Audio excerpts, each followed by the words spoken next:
मुख्यमंत्री अरविंद केजरीवाल की गिरफ्तारी के विरोध में इंडिया गठबंधन ने दिल्ली में एक मेगा रैली करने का ऐलान किया है। दिल्ली के सीएम की गिरफ्तारी के खिलाफ पहले से ही देश भर में प्रदर्शन चल रहे हैं और आज इंडिया गठबंधन की बैठक हुई, जिसके बाद आप और कांग्रेस के नेताओं ने मीडिया के सामने आकर ऐलान किया है कि केंद्र के खिलाफ दिल्ली में महारैली होगी। ये रैली दिल्ली के रामलीला मैदान में 31 मार्च को होगी। आप नेताओं ने कहा कि देश के अंदर जिस तरह प्रधानमंत्री तानाशाही रवैया अपनाते हुए देश में लोकतंत्र की हत्या कर दिल्ली के मुख्यमंत्री को गिरफ्तार किया है, उससे देश में संविधान और लोकतंत्र से मोहब्बत करने वाले लोगों के दिलों में आक्रोश है। ये सिर्फ अरविंद केजरीवाल की बात नहीं है, बल्कि सभी विपक्षी पार्टियों की बात है। देश में एक एक करके संपूर्ण विपक्ष को खत्म करने के लिए प्रधानमंत्री एजेंसी का इस्तेमाल करके विधायक खरीदकर, विपक्ष को खरीदकर फर्जी मुकदमे कर गिरफ्तारी की साजिश कर रही है। झारखंड के मुख्यमंत्री को गिरफ्तार किया, पश्चिम बंगाल से लेकर बिहार तक इंडिया गठबंधन के नेताओं पर फर्जी मुकदमे लगाकर उन्हें चुप कराने की कोशिश की जा रही है। इसी के साथ ही आपके मंत्री ने चुनावी चंदे पर भी विपक्ष पर हमला बोला है। आप विधायक सौरभ भारद्वाज ने कहा कि चुनाव आयोग की वेबसाइट में जारी लिस्ट में 60 करोड़ का मनी ट्रेल सामने आया है। बीजेपी वाले चुप क्यों हैं? आज देश अगर चुप रहा तो कौन आवाज उठाएगा? वहीं कांग्रेस नेता हरविंदर सिंह लवली ने देश के नौजवानों से अपील की है कि इस लड़ाई से जुड़ें।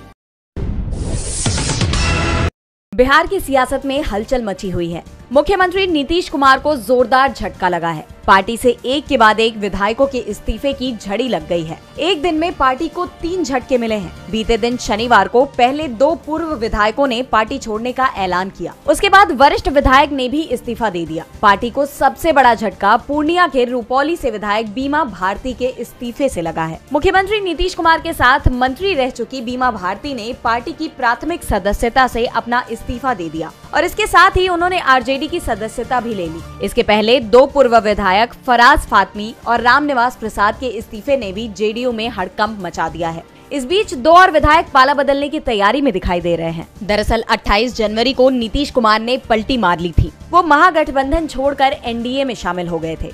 इसके बाद से ही जेडीयू में बगावत के हालात बने हुए हैं। आरजेडी नेता और पूर्व डिप्टी सीएम तेजस्वी यादव नीतीश और जेडीयू पर निशाना साधने का कोई मौका नहीं छोड़ रहे और ऐसे में जेडीयू के विधायक के पाला बदलने से नीतीश कुमार लगातार कमजोर होते दिखाई दे रहे हैं। लोकसभा चुनाव के दौरान एक के बाद एक मिलते ये झटके नीतीश कुमार के लिए काफी नुकसानदेह साबित हो सकते हैं और अब ऐसे में क्या कदम उठाएंगे नीतीश कुमार, कैसे संभालेंगे अपनी पार्टी की बिखरती कमान को, ये देखने वाली बात होगी। दिल्ली में मचे सियासी घमासान में अब बीजेपी भी बुरी तरह से फंसती हुई नजर आ रही है। इलेक्टोरल बॉन्ड पर जारी किए गए डेटा के जरिए हुए खुलासे में बीजेपी पर पहले से ही सवाल खड़े हो गए थे और अब शरद चंद्र रेड्डी के साथ बीजेपी के कनेक्शन को लेकर आरोप गंभीर हो गए हैं। दरअसल शरद चंद्र रेड्डी अरबिंदो फार्मा के नॉन एग्जीक्यूटिव डायरेक्टर हैं और ये एपीएल हेल्थ केयर जैसी फार्मा कंपनियां भी चलाते हैं।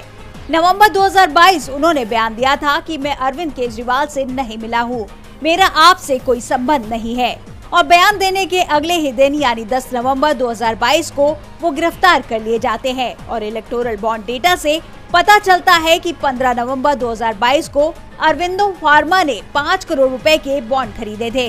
21 नवंबर 2022 को बीजेपी ने यह रकम भी भुना ली। उसके बाद रेड्डी ने 25 अप्रैल 2023 को ईडी के पास एक बयान दर्ज कराया और 1 जून 2023 को एक विशेष अदालत ने उन्हें मामले में सरकारी गवाह बनने की अनुमति दी।